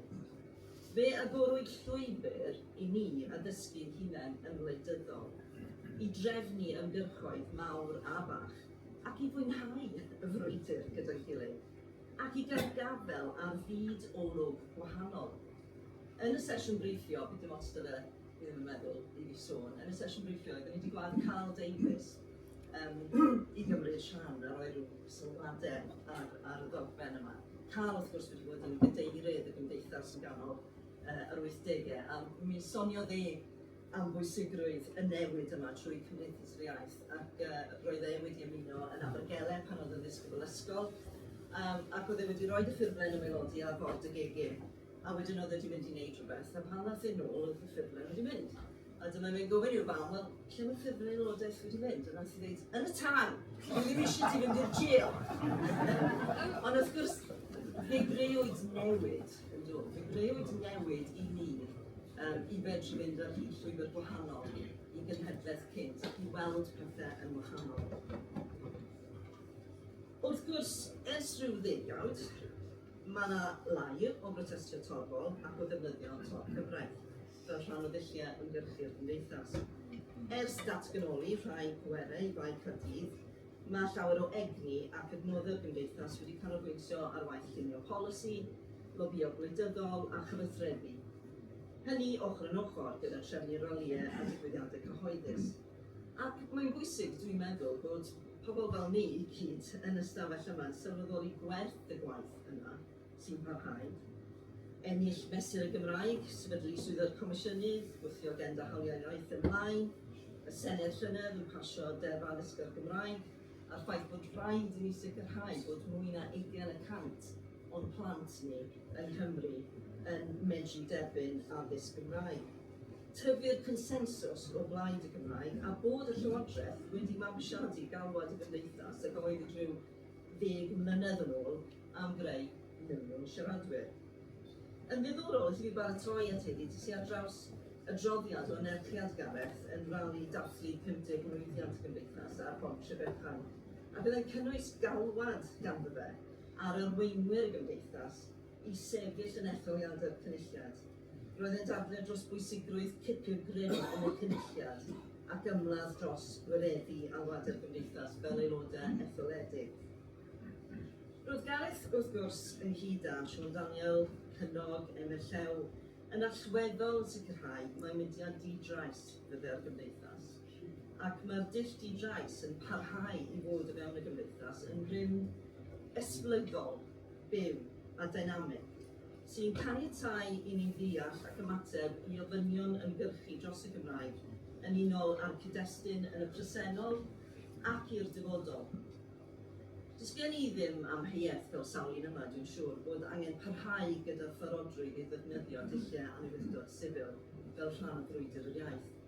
Ond fel o'r cychwyn, mae gwaith polisi a lobio a newid meddylfryd gwleidyddion a chreu naratif cyhoeddus radical dros y Gymraeg hefyd yn arfer holl bwysig. Mae gwedd eraill wrth gwrs ar weledigaeth a chynhadaeth gwleidyddol fel oedd Meic yn sôn nawr dros gyfiawnder cymdeithasol, marcsiaeth ac yn y blaen, ochr yn ochr o frwydr iaith yn amlwg yn y gyfrol. Mae yna bob math o straeon difyr, a dwi'n cytuno efo ti Meic, oedd gyfraniadau mewn gymaint o gyfeiriadau mor eon yn ogystal wrth gwrs â'i waith fel dramodydd a llenor. Ac mae'n bwysig bod y gyfrol yn credu yn amlwg yn cyfrannu'r ystod, yn cyfannu yr ystod yna o'r ymgyrchoedd a'r ymgyrchoedd rhyngwladol. Ac yn hynny o beth mae'r gymdeithas ar hyd y degawdau wedi parhau i weld ei hun fel rhan o symudiad rhyngwladol dros ryddid a chyfiawnder. I ni meddwl nôl eto ar adeiladu ar y cyfnod yna yn y 60au, adeiladu ar yr ymgyrchu fi oedd yn erbyn y gyfundrefn apartheid yn ei Affrica wrth Gareth mor amlwg yn iddo fe, ac oedd nifer o aelodau Cymdeithas yr Iaith wedyn yn cymryd rhan yn hynny. Y partneriaeth adeiladwy rhwng Cymdeithas yr Iaith ac Agendi Cymru a Chymdeithas y Cymod sy'n parhau wrth gwrs hyd heddiw. Yr ymgyrchu i gefnogi y chwyldron Nicaragua ac yn parhau gyda'r gwaith yn Cuba, ac wrth gwrs yr ymgyrch i gefnogi Palestina. Fel sylweddolodd Gareth yn gynnar iawn, mae datblygu cysylltiadau gyda'r ymgyrchwyr yng Ngwlad y Basg, a Catalonia, Iwerddon, a Llydaw ac ati wedi bod yn brofiad mor werthfawr o ran datblygu galwadau yma yng Nghymru a chreu cymdeithas o bobl sy'n gallu uniaethu gyda brwydrau dros ddiwylliannau ac ieithoedd llai eraill. Hir y parhad gwaith Cymdeithas yr Iaith. Diolch i Gareth a Gina a'r teulu, ffrindiau, cyfeillion, cydnabod, cydymgyrchwyr, nifer o'r bobl yn y stafell yma a thu hwnt, am greu ac ail-greu brwydr yr iaith o gyfnod i gyfnod, tra'n sicrhau yn bod yn cadw'n driw i wreiddiau a tharddiad yn ymwneud, a rhoi cyfle i ni gyd deithio ar hyd y llwybr o gwylltio gweithredu.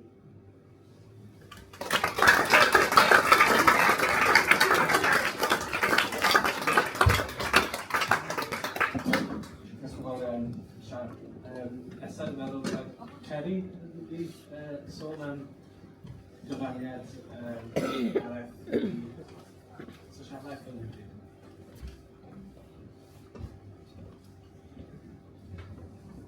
Diolch yn fawr.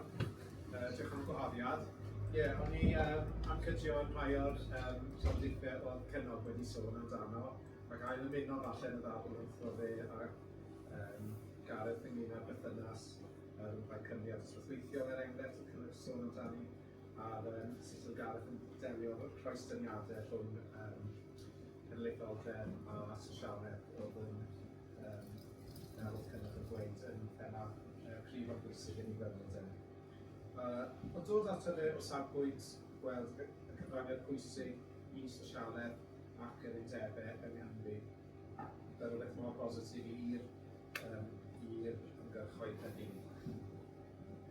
A'r gwaith dealluso nath Gareth o ran cyfannu sosialiaeth a chenedlaetholdeb a'r syniadau ymarferol ac ideolegol a'i fati. A mae hynna wedi crisialu yn un ffordd am pamfflet dylanwadol nath Gareth cyhoeddi yn 1979, sef Sosialaeth i'r Cymru, a mae'n copi o hwnnw fan hyn. A mae'n pamfflet sy'n ysbrydoli hyd heddiw. Dys i ar ei draws o safbwynt rhyw bymtheg mlynedd yn ôl o'na podcast diweddar wedi cael ei sôn amdano fe a sut yn ysbrydoli pobl ifanc ar y chwith hyd heddiw. Felly mae'n bwysig cofio'r cyd-destun pryd cyhoeddwyd hwn yn 1979, pryd oedd yna colled neibrig yn Cymru o ran colli'r etholiad gyffredinol a Thatcher yn ennill, a hefyd cyn hynny colli'r referendum o blaid datganoli.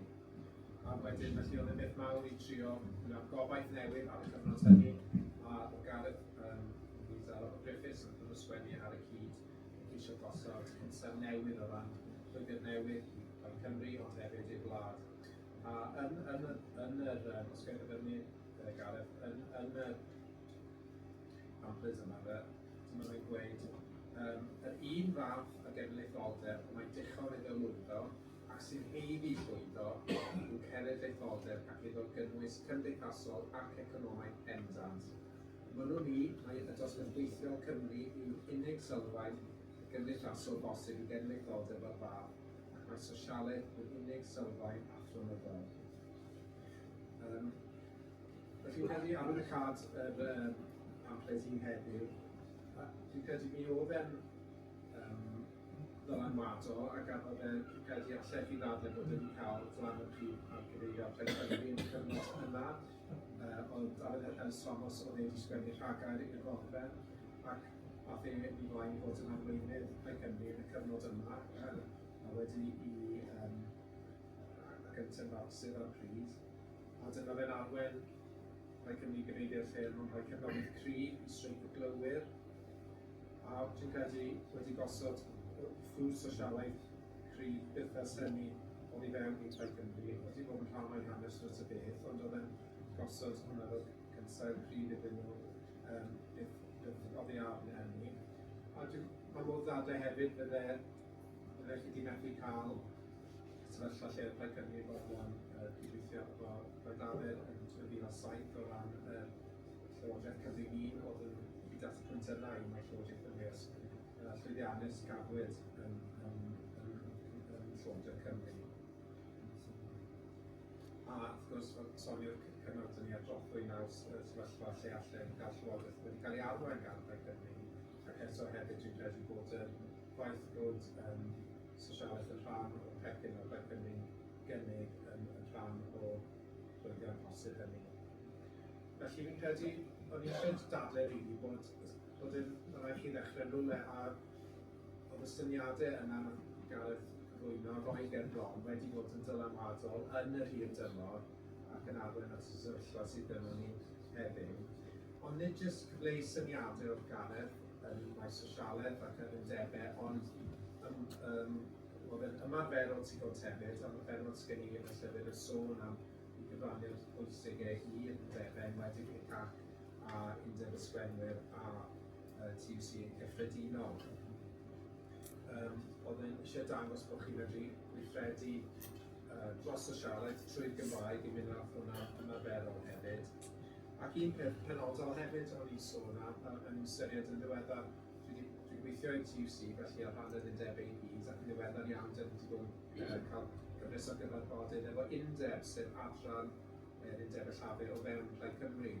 A hwnna'n bwysig iawn i ni ac o ran y dyfodol hefyd yn rhoi cyfle i'r undebau fod yn maberiad efo Plaid Cymru os bydden nhw'n arwain.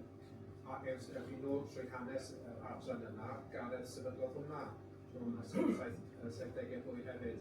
Felly mae'r gweithredau ymarferol a eideolegol nath degawdau nôl, nawr chi'n gweld yn gwrdd ffrwyth a'i mynd dylanwad nhw'n parhau i teddi mewn ffordd pwysig dros ben. Felly oedd yn sôn am y rhoestyniadau hwn rhwng sosialaeth a cenedlaetholdeb a gael ei bron ac yn dweud yn y brydydd hyn, ond i'n credu oedd yn ceisio cyfannu nhw hefyd ac oedd e'n gweld undod rhwng y ddau draddodiad yma. A yn y bamffled sosialaeth i Cymru, oedd e'n dyfynnu cyfieithiad Nicholas y Glais o ddwyniad enwog ac i hadu roi yn y Lais yn 1911. A dwi'n credu bod yn cyfleu ganfodiad ddiweddglo ampled bwysig hynny, dwi'n credu bod yn cyfleu hefyd fan y weledigaeth Gareth. A gweledigaeth sy'n bwysig i ni nawr hefyd yn y cyfnod bwysig cythryblus yma lle mae rhaid i ni uno rhwng y traddodiadau i uno yn erbyn yr her a'r bygythiad mae'r asgell neu'r ei ddafod yn nawr yn trwy reform. Felly mae'r geiriau yma sy'n cael ei ddyfynnu gan Gareth un o bwysig heddiw. Felly, pobl Cymru, dyna wedi gadu yn 1911. Pobl Cymru yn gweithio fel cymrodyn, nid erbyn cyfrandalwyr, ond yn lles pob dyn a dynes a phlentyn o fewn eich terfynau. Dyma'r math o genedlaetholdeb y mae arna i gyd eisiau ei gael, a phan ddaw hynny, y gan weld y ddau goch yn addurno baned goch sosialaeth, arwyr cyd-genedlaethol symudiad llafur trwy'r holl byd. Felly dyna gweledigaeth Nicholas y Glais ac i hadu dros ganrif yn ôl, a gweledigaeth Gareth bron i hanner canrif yn ôl yn pan sgwennodd y bamffled. Ac yn bwysicach o, mae'n gweledigaeth i hysbrysodol i ni heddiw wrth i wynebu heriau dwys a gobaith yn ein calonau. Diolch yn fawr iawn.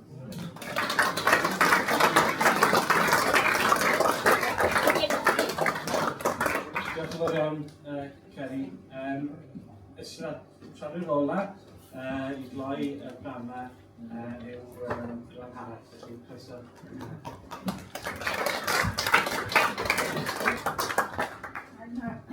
bod chi'n hir, bod chi fod yna eistedd am Gar am awr a hanner. Ond o'n i'n teimlo gan bod Gareth yn mŵr y drama, fyswn i'n dwy'n drama i god, wedi darllen yn ddiweddar drama Robert Bolt, A Man for All Seasons. Ac mae Thomas Moore yn cynhorni mwy ifanc uchelgeisiol achos mae eisiau swydd, a swydd fel anfodol yn y llywodraeth. Ac mae Thomas Moore yn gweithio Be a Teacher yma i gyngor o. Mae'n yn ateb, the teacher, but who would know? Ac ateb Thomas Moore, you, your pupils, and God.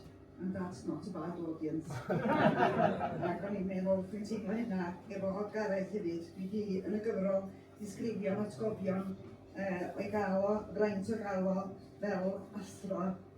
Ac mi fuodd hi'n fraint bod yn rhan o olygu y gyfrol hon. Ond hefyd dysgu am gymaint mwy o bobl. Oedd Rodrigo Thomas hefyd wedi cael Gareth yn athro. A mae o'n dweud yn un peth. Nid ei flaenoriaeth oedd paratoi ei ddisgyblion ar gyfer aroliadau, ond yn hytrach, magu diddordeb a chwildrydeb yn y pwnc. Roedd ei gyfeiriadaeth wrth drafod llenyddiaeth yn rhyfeddol o eang.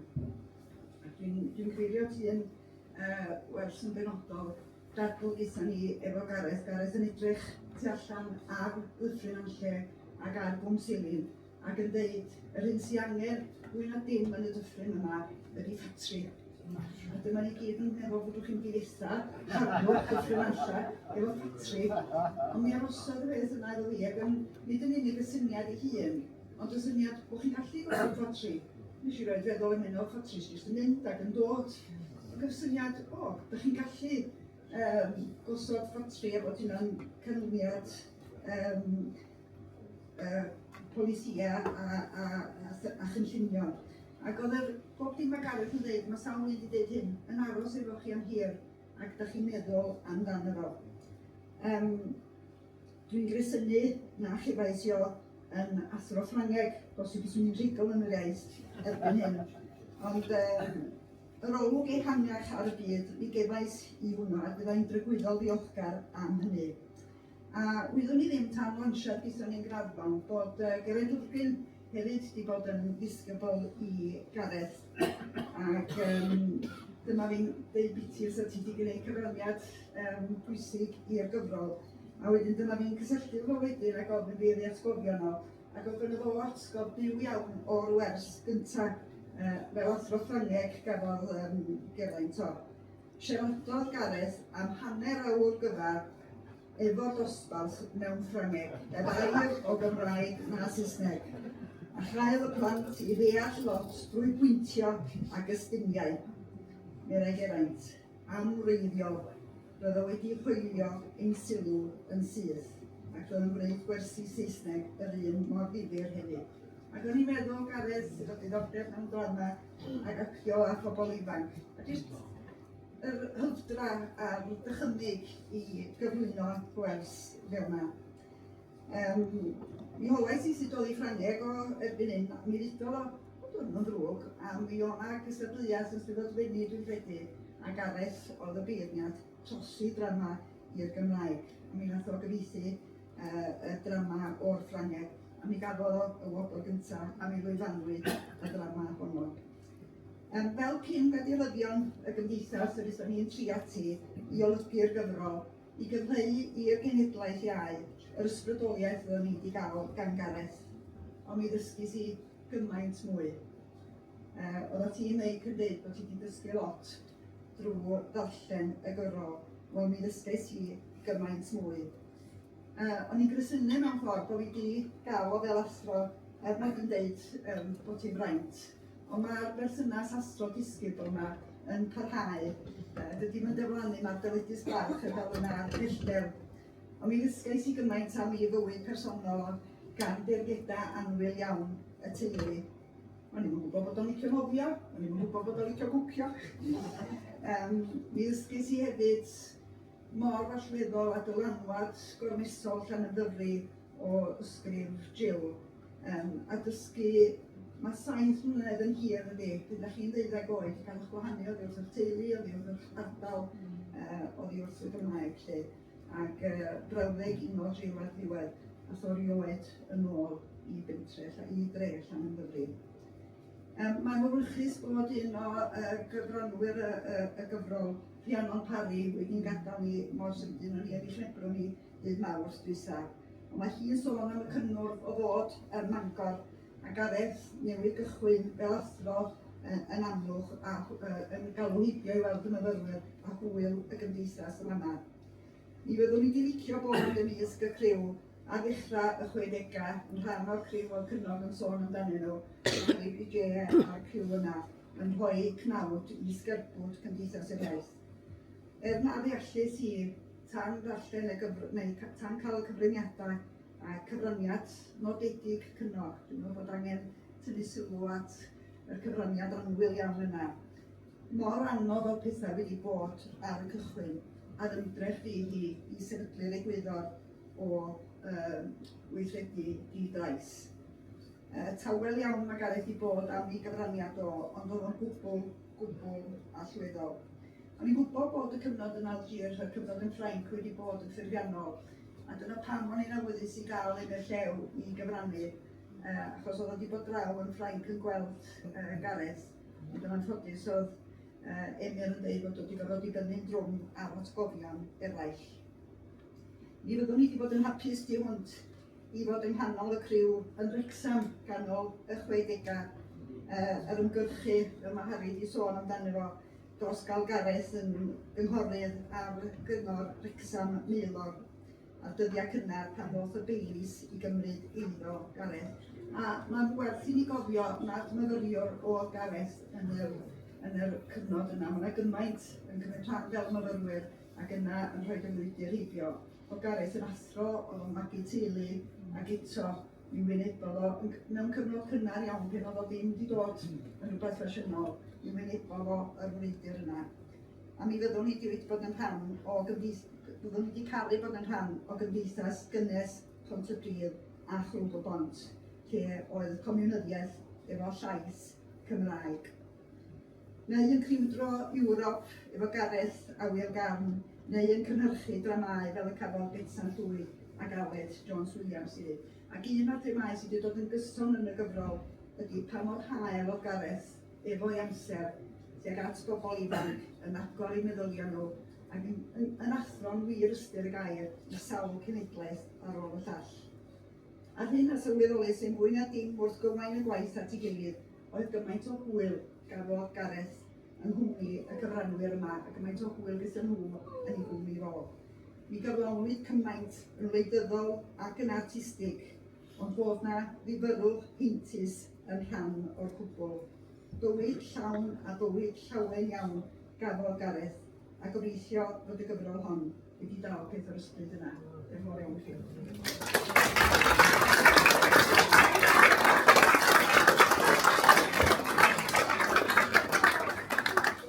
Diolch yn fawr iawn, Angharad, a diolch i bawb sydd wedi cyfrannu pnawn yma. Felly ni gloi ein cyfraniadau ni fel cyfranwyr drwy darllen y gerdd sydd gen yn y gyfrol.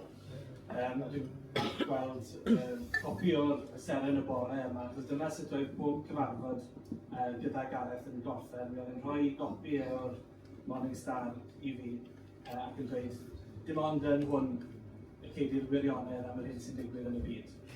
A mi oedd yn cael mynd o'r copi gyda fi. Felly dyna'r cyfeiriad at y seren bore yn y gerdd. Ers dio'r seren bore, mae un llen drom yn ei lle. Llen rhwng marn gomiau sy'n eto'n mudo'r dramau, a geiriau'r dalennau lu yn olau i byddu. Ar orwel oedd, ar ail lem y dirwedd lle Prydefen, ar wag yn echweddau agos, prif faith anobaith y nos roedd ei nes, minnau ar ddôl goediog mewn cwm cysgodol. Ond tynnau ni ato'n nes, cynnyll ar leffrau cynnes yn dilyn glaw, dal yn glos ar echel gwawl yr achos. Fe wnaeth o'r drin feithrinfa a throi'r rhew yn rhythr ha. A'i gymwynas, ar asal y dweud oedd yn mynnu dal, deallai bod ewyllus rhag iaith anobaith yn vis. Erys llwyfan a baner, erys ei hwyl, erys her yn y cwm ar fethrau'r côr, o glawr i glawr, disgleirio y mae ein sgyrsiau i gyd, i wthio o esmwythyd y bythol anobeithio, erys ei ewyllus o. Am wawr, os llwm yw aros trwy'r gwewyr yn awyr nos, yn y dweud, onid ydyw, y mae'r seren foren ddiw.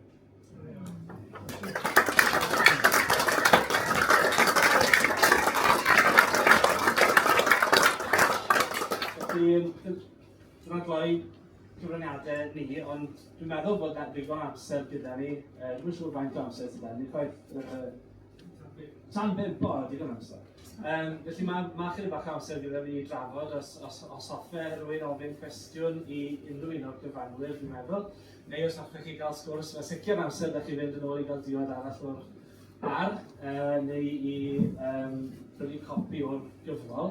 Ond ie, os oes yna unrhyw cwestiwn, mae rhywun eisiau dweud, neu unrhyw sylw mae rhywun eisiau gwneud, mae amser gyda ni am y croeso mawr iawn i chi i wneud hynny. Trwelwch yn dweud cyn bod person yn ewd yn gofyn mynd hwyr.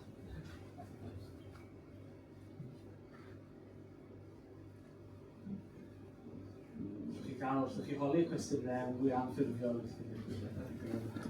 Felly diolch yn fawr iawn i chi, diolch o galon i chi gyd am ddod heddi. Diolch yn fawr iawn eto i bawb sydd wedi cyfrannu i'r Bank Vault, i shopping, i'r Morningstar, i'r Lolfa ac i'r holl gyfranwyr i gyd sydd wedi helpu ni i gyhoeddi'r gyfrol hwn. Dwi'n meddwl un hysbys wedi cael i nodi, mae yna ffilm Sudan Remembrance yn Arab Goch ar y 10 o Ionawr, a mae yna wybodaeth, mwy o wybodaeth am honno, dwi'n meddwl o desg yn y blaen. Os ydych diddordeb felly yn honno, dewch i gael copi a dewch i weld yr hyn sydd gyda ni ar y bwrdd ac dewch i brynu copi o'r ati. Diolch i chi am ddod, a ie, mae digon amser i ni gael sgwrs. Diolch.